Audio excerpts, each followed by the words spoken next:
네, 오늘 말씀은 열왕기상 15장 9절에서 24절 말씀입니다.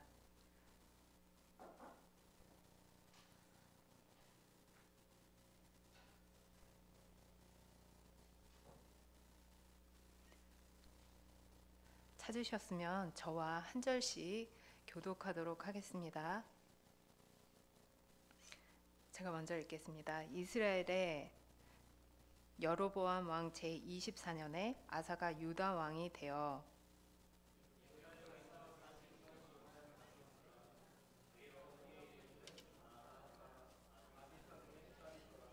아사가 그의 조상 다윗같이 여호와 보시기에 정직하게 행하여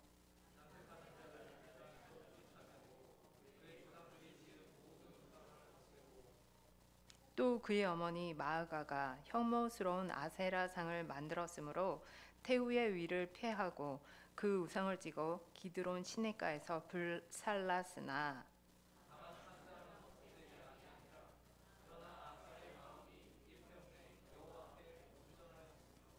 그가 그의 아버지가 성별한 것과 자기가 성별한 것을 여호와의 성전에 받들어 드렸으니 곧 은과 금과 그릇들이더라.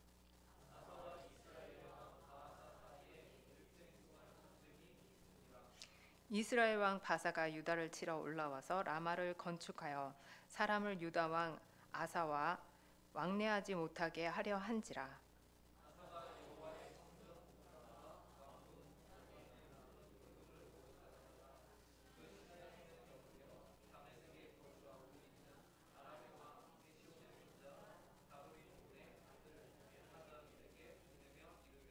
나와 당신 사이에 약조가 있고 내 아버지와 당신의 아버지 사이에도 있었느니라. 내가 당신에게 은금 예물을 보냈으니 와서 이스라엘의 왕 바하사와 세운 약조를 깨뜨려서 그가 나를 떠나게 하라 하매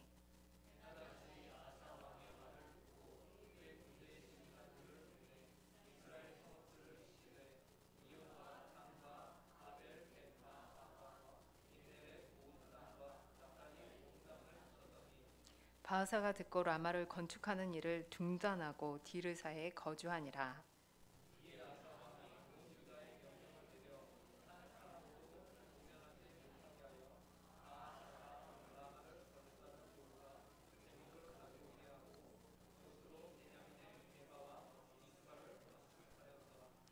아사의 남은 사적과 모든 건세와 그가 행한 모든 일과 성읍을 건축한 일이 유다 왕 역대지략에 기록되지 아니하였느냐.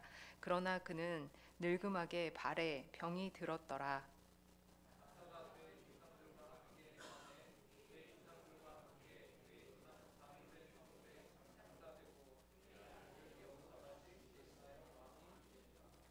네, 긴 성경 말씀을 함께 읽었는데요. 열왕기상 15장 말씀 우리가 이렇게 읽었는데 14절에 보면 네, 아사의 마음이 일평생 여호와 앞에 온전하였다 라고 열왕기 기자가 이렇게 평가하고 있잖아요. 어떻게 사는 것이 하나님 앞에 온전한 삶일까요? 아사 왕은 어떻게 살았기에 하나님께서 이렇게 일평생 하나님 앞에 온전하였다라고 이렇게 평가를 하고 그가 이런 평가를 받고 있는 것일까요? 아사는 아버지 아비암이 죽고 분열왕국 남유다의 세 번째 왕이 됩니다. 그의 할아버지는 솔로몬의 아들인 르호보암이에요. 그리고 그의 아버지는 아비암인데 그 아비암이 어떤 사람인지 열왕기상 15장 3절은 이렇게 말하고 있어요.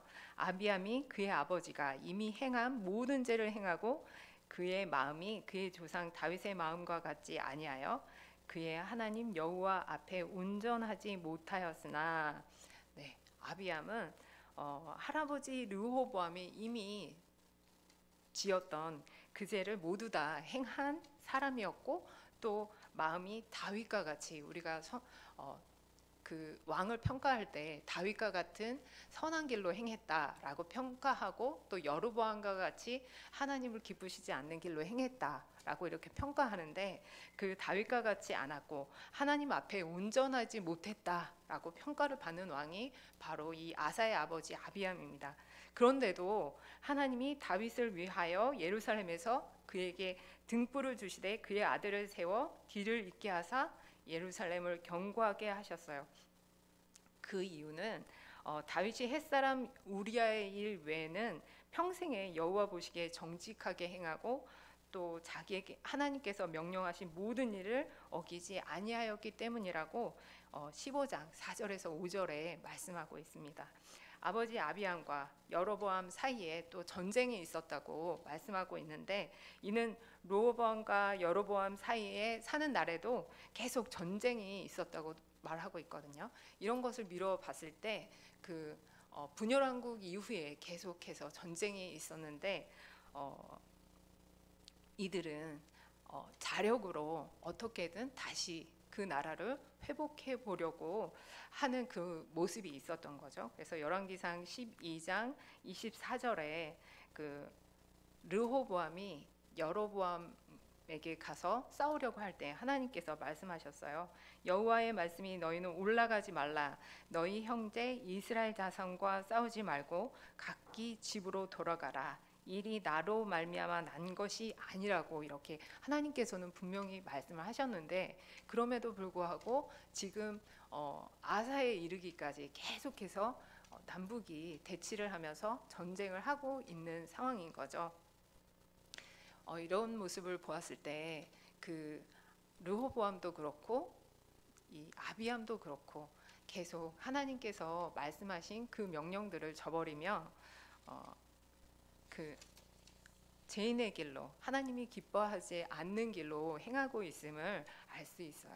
그런데 할아버지도 그랬고 아버지도 그랬지만 그들과는 달리 그의 마음이 일평생 여호와 앞에 온전하였다라고 하고 있는데, 이 아사는요 정말 짧은 기간도 아니고 41년이라는 아주 긴 기간 동안 남유다를 통치했던 왕이에요.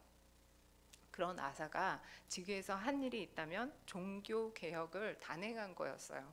역대하 4장 2절은 아사가 그의 하나님 여호와 보시기에 선과 정의를 행했다고 하고 있어요. 그것은 그가 행한 선과 정의를 역대하 14장 3절에서 4절은 이렇게 말해요. 이방 제단과 산당을 없이 하고 주상을 회파하여 아세라 상을 찍고 유다 사람을 명하여 하나님 여호와를 구하게 하고 그 율법과 명령을 행하게 한 것이다 라는 것이죠. 그런데 아무리 왕이라 해도 지금 농경 사회에서 그 유기적으로 가나안의 신들과 유기적으로 관계가 있는 이 종교를 막 일순간에 없애버린다는, 개혁을 한다는 것이 그렇게 쉬운 일은 아니었을 텐데 이렇게 그 개혁을 단행했던 거죠. 그래서 유다가 그 전에 하나님을 저버렸던 삶을 율법과 언약의 백성, 거룩한 백성으로 다시금 돌아오도록 하는 그런 일들을 했던 왕이, 그 개혁을 했던 왕이 바로 이 아사 왕이에요. 그래서 하나님께서는 그런 아사 왕에게 그리고 유다에 평화를 주셨다고 역대하 14장 1절 그리고 6절에는 말씀하고 있어요. 또한 아사는 또 하나님께서 우리가 주를 찾았으므로 우리 사방에 주께서 평안을 주셨다라고 하면서 백성을 막 독려를 하고, 또 전략적으로 새로운 성읍들을 건설하고 망대를 세워서 나라를 굳건하게 한 왕이기도 합니다. 그리고 더 놀라운 일들은 뭐가 있었냐면, 구스 사람 세라가 유다를 치려고 침공을 했는데 그 숫자가 얼마였냐면 100만 명이에요. 100만이나 되는 아주 큰 숫자였는데 그 100만만이 아니라 그때로 치면 아주 최신 병기라고 할 수 있는 병거를 300대나 거느리고 쳐들어왔어요. 그때 아사가 한 일이 있다면 전략을 짜고 누군가에게 도움을 청하고 다른 나라의 힘을 모으고 그런 일들이 아니었어요. 그가 한 일이 있다면 바로 여호와께 부르짖은 거예요. 역대하 14장 11절에 그는 여호와여 강한 자와 약한 자 사이에는 주밖에 도와줄 이가 없사오니 하고 자신의 모든 소망을 하나님께만 걸고 이렇게 매달렸어요. 우리가 주를 의지하면 주의 이름을 의탁하고 이 많은 무리를 치려고 나왔습니다 라고 하면서 아사는 하나님께 간구하고 있는 거죠.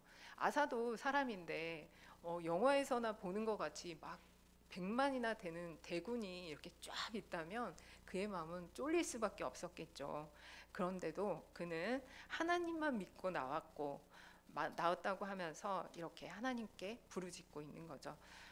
우리 하나님이시오니 원컨대 사람으로 주를 이기지 못하게 하옵소서라고 하면서 지금 아사는 이 전쟁은 나와 이 적군과의 전쟁이 아니라 하나님의 백성을 공격하는 자는 하나님을 공격하는 자입니다 라고 하면서 이 전쟁이 하나님의 전쟁이다 라고 이렇게 하나님께 아뢰고 있는 거죠. 그러니 하나님께서 싸워주시기를 구하고 있는 거예요. 58만의 아사의 군대와 최신 번기를 거느린 300대 그리고 100만 군사를 거느린 구스 사람 세라와 이 전쟁에서 싸운다면 누가 이길까요? 그냥 일반적으로 봤을 때는 당연히 이 구스 사람 세라가 이길 수밖에 없었는데 하나님께서는 아사가 이기도록 해주셨어요. 이렇게 아사는 절체절명의 위기에 대해 소망을 하나님께만 두고 하나님께 부르짖은 믿음의 사람이었죠. 그 아사의 할아버지 르호보암의 시대에는 또 유대 사람들이 산 위와 모든 푸른 나무 아래 산당과 우상과 아세라 목상을 세웠으며 유다에 남색하는 자를 두는 것을 비롯하여 여호와께서 이스라엘 자손에서 쫓아낸 가나안 사람들의 모든 가증한 일을 본받아서 행했다고 역대하 14장 22절에서 4절은 이렇게 말하고 있어요. 열왕기상 14장 22절에서 24절은 이렇게 말하고 있는데 그런 할아버지와는 달리 아사는 열왕기상 15장 11절에서 12절에 아사가 그의 조상 다윗과 같이 여호와 보시기에 정직하게 행하여 남색하는 자를 할아버지가 했던 그 일들을 남색하는 자를 그 땅에서 쫓아내고 그의 조상들이 지은 모든 우상을 없애고 그리고 없이 했다라고 말씀하고 있어요. 그러면서 그 개혁이 얼마나 철저했는지 또 다음 절을 통해서 알 수 있는데 그의 어머니라고 돼 있지만 2절에 보면 그 마아가가 그 아버지 아비암의 어머니였다라고 하는 것을 보았을 때 그 마아가는 할머니였음을 알 수 있어요. 할머니가 아세상을 만들었다고 해서 그 태우의 위를 패하고 우상을 찍는 것으로 모자라서 불까지 사르기까지 했어요. 이렇게 한 것은 그 아사가 어른을 공경하지 않아서가 아니라 할머니라도 이렇게 태위를 패한 것은 그가 그만큼 여호와 하나님을 사랑하는 그 마음이 각별했음을 우리는 알 수가 있어요. 또 아사는 그의 할아버지가 유다의 하나님이 기뻐하지 않는 것들을 유다에 가득하게 만연하게 한 것과는 달리 아버지와 자신이 구별한 금과 은 그리고 그릇들을 하나님이 계신 그리고 하나님을 예배하는 그 성전에 드렸어요. 그리고 하나님께서는 그런 아사에게 그때부터 아사 35년까지 다시는 전쟁이 없게 하셨다고 말씀하고 있어요. 그런데 아사가 어떤 이유에서인지 산당은 제거하지 않았어요. 그럼에도 열왕기 저자는 아사가 여호와 앞에서 그 마음이 온전하였다라고 말하고 있어요. 이렇게 긴 기간 동안 하나님께서는 유다에 평안을 허락해 주셨죠. 그리고 아사왕 36년이 되었을 때 바하사가 유다를 치러 내려와 가지고 라마에 건축을 하기 시작했어요. 그 이유는 그 위에서 내려와서 유다에 왕래하지 못하게 하려고 했던 거죠. 그때 그 하나님께 모든 소망을 두고 하나님께 부르짖었던 그 믿음의 사람이었던 아사는 어떤 행동을 취해야 했을까요?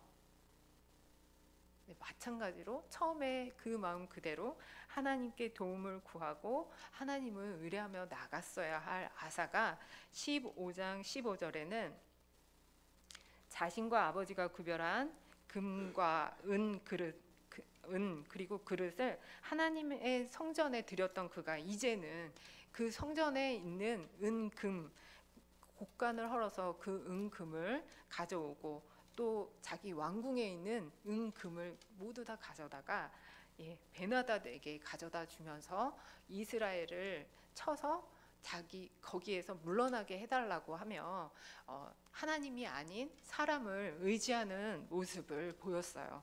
그래서 베나닷은 자기가 받은 그 뇌물을 받고는 그 사람 군대 지휘관을 보내서 치게 했고, 바하사는 라마를 건축하는 것을 멈추고 다른 곳으로 거처를 옮기게 돼요.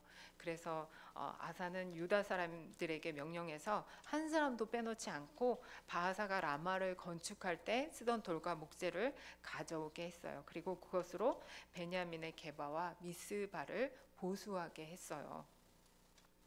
왕이라 할지라도 마음대로 할 수 없는 곳이 성전에 있는 곡간인데, 그가 성전에 있는 곡간에 은금을 취했을 뿐만 아니라 하나님이 아닌 강대국의 힘을 의지했던 거죠. 이거는 명백히 누가 봐도 하나님이 기뻐하지 않는 일이고 하나님께 합당한 일이 아니었죠. 30년의 오랜 기간이 그의 처음 신앙을 느슨하게 한 것인지 그 이유는 알 수 없지만, 오랜만에 닥친 위기 앞에 그는 지극히 인간적으로 문제를 해결하려고 했어요. 하나님은 이런 아사 왕의 행동을 앉아서 보고만 계시지 않았어요. 즉시로 하나님께서는 하나님의 사람 하나니를 통해서 그에게 경고의 메시지를 전달하셨어요. 하나니는 아사 왕 재임 초기에 하나님을 온전히 의지할 때 하나님께서 구스의 100만 대군도 그의 손에 붙이셨음을 상기시켰어요. 그런데 인간적인 방법으로 아람의 도움을 구함으로 하나님에 대한 믿음을 저버렸을 뿐만 아니라 아람을 멸할 기회까지 놓쳤다고 이렇게 선포했어요. 그리고 그 이후부터는 왕에게 전쟁이 있을 것이라고 이렇게 심판의 메시지를 전했죠. 그런 하나님의 책망과 심판의 선포에도 아사는 자신의 죄를 깨닫지 못했어요. 하나님의 말씀을 전한 그 선지자를 옥에 가두고, 그리고 몇몇의 백성들을 괴롭히는 일들까지, 학대하는 일들까지 했어요. 또 아사는 그것만이 아니었어요. 39년에 그 왕 39년에 그의 발에 병이 든 거죠. 병이 들었는데 그 병이 정말 위독한 그런 병이었어요. 그렇게 아프면서도 하나님을 찾지 않고 의사를 찾았다라고 성경은 말하고 있어요. 그래서 그는 그렇게 시름시름 앓다가 2년을 시름시름 앓다가 그가 통치한 지 41년이 되는 해에 죽음을 맞이하게 되었어요. 네, 어떤가요? 이 아사 왕의 모습이 14절에 말씀하고 있는 것처럼 하나님 앞에 온전한 모습인가요? 네, 우리가 보았을 때에도 그의 모습은 완벽한 모습은 아니에요. 그런데 하나님께서 아사 왕이 평생의 여호와 앞에 온전하게 행하였다고 말씀해 주셨어요. 그리고 14절에 그의 마음이 일평생 온전했다라고 한 것은 열왕기를 읽는 1차적인 독자에게, 그리고 여기에 앉아있는 우리에게 하나님께서 요구하시는 일평생 온전한 마음이란 조금도 실수하지도 않는 그런 완벽한 상태가 아니다라고 이렇게 말씀하고 있는 것이죠. 연약한 인간으로 실수가 있다 하더라도 그 사실을 인정하고 삶의 전반적인 방향을 하나님께 향하는 것, 그것이 하나님이 보시는 그 온전함이다.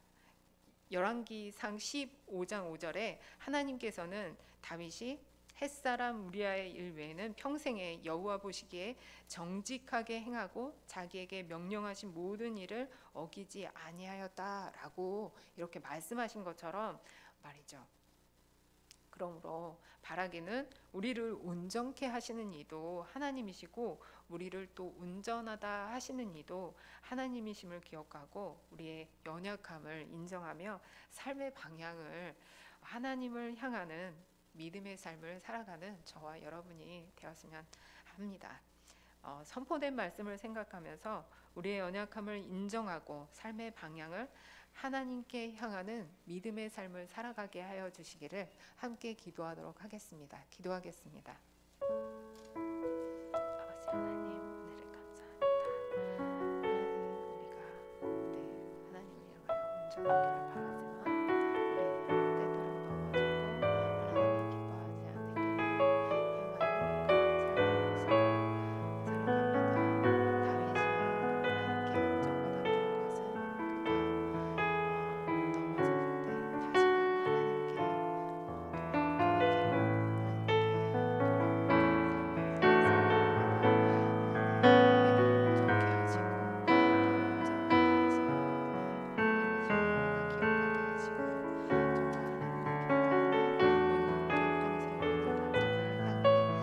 다윗이 하나님께 인정받았던 것은